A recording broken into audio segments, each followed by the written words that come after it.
Hey guys, today I'm going to try summarizing how to play Love Letter so that you can get started here quickly and just kick off a game with your friends. So here's what comes in the box. You got a set of tokens, you got the actual cards, and then you got a set of rules which actually I already have out. So we'll leave that there for now. And then in here there's just some summary cards really for reference throughout the game. We don't have to worry about those much. This is one of the newer versions of the game. There is an alternate set out there, so your deck may look a little different than this. Now that we got the deck all shuffled, I got the tokens to the side right here. We don't use these much. This is really just to note who has won a round. For every round you won or tied for the winning number, you get one of these. And when you get four of them, well, you win. So that's really the grand goal of the game, get four of these tokens. But in order to get each one of them, you really have to end the round with the highest ranking card. So for instance, the rank would be depicted here. You got a 4 for a priestess, or you actually have to just be the last person standing. People get eliminated during the round, so there is a way that you could really win only by after one or two exchanges back and forth. Now on the card itself, there's you'll see there's a few different elements. So we have top left is the rank itself. Then top right, you got the character name over here. Picture, self-explanatory. Special power is really this section right here. In this case, the effect is to ignore all effects that target me until next turn.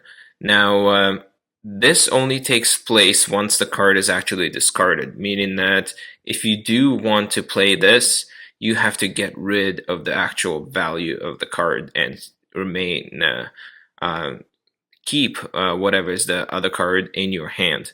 The symbol here is really just to show you whether it's a defensive ability. There's a few other options. It really doesn't matter that much. What matters is the value in top left and the effect or the ability on the card itself. So let's just grab another one to show you an example.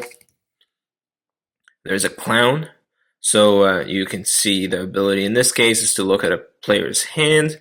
We got a different symbol, of course, and the value of the card is significantly lower. So, of course, scroll through the cards yourselves, but soldier card, lowest possible value in the card in the deck, and a target player. You can target a player and name a non-soldier card. If the target player has that card, he's out of the round. So if you're playing one-on-one, you can get quite lucky. You can just guess a card. The person could have it, and you essentially win right away. So this is an example of an instance where you could get away with a terrible hand, yet actually get a token at the end of your round. So long story short, why don't we just jump right into it and see what an actual round of the game looks like. So the way you set it up, you have your 16 cards here. I have my 2 cards put away to the side. First, what you're going to do is you're going to take the top card and you're going to put it to the side. This card is not going to be used in the round. We'll bring it back in and shuffle next round again. But really, the idea is that you don't want all the cards to be calculated when you actually play. You want an element of surprise from one round to the next. So let's keep it that way. And then we have 2 people, assuming it's a 2-player variation of the game. We are going to draw our cards. Keep them to yourselves, so don't say it out loud, but I got a wizard, and I can just look at the effects. So you can see I can target any player, including myself. That player discards the hand and draws a new card from the deck. So this is a great option if you think your opponent has a high value card or a card that could potentially damage you. It's also a really good option if you have a card in your hand that could be a risk to you.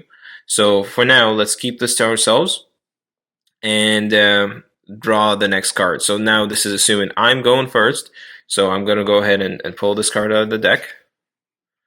And you can see the card I got was a General. So this is a very high value card. However, the effect itself could be a hit or miss. Now, what I'm going to choose to do in this case is I know that if I play the General and I actually change hands with my target player, I'm giving him an option to also either shuffle the deck, or if he draws a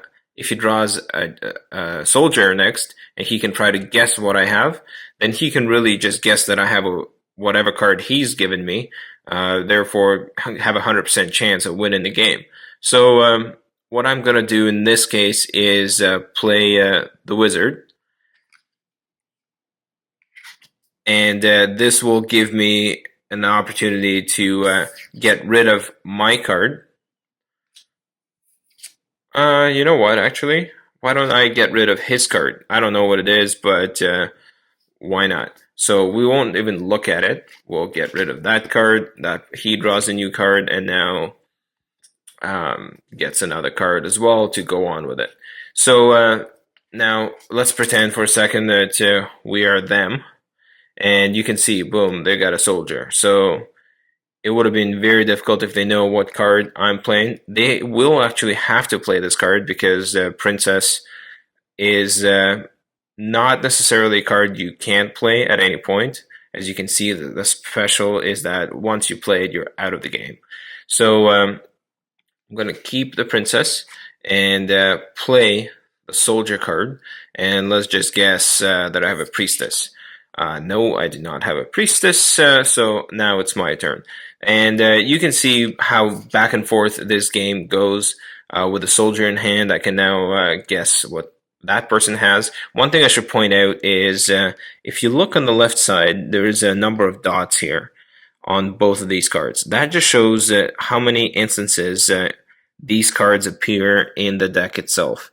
So just something to keep in mind as you start working your way through the deck. You can start counting and make estimated educated guesses as to what your opponent has in their hand. So you may be a bit more brave with playing a soldier, or a bit more brave with trying to force a card swap between your two hands.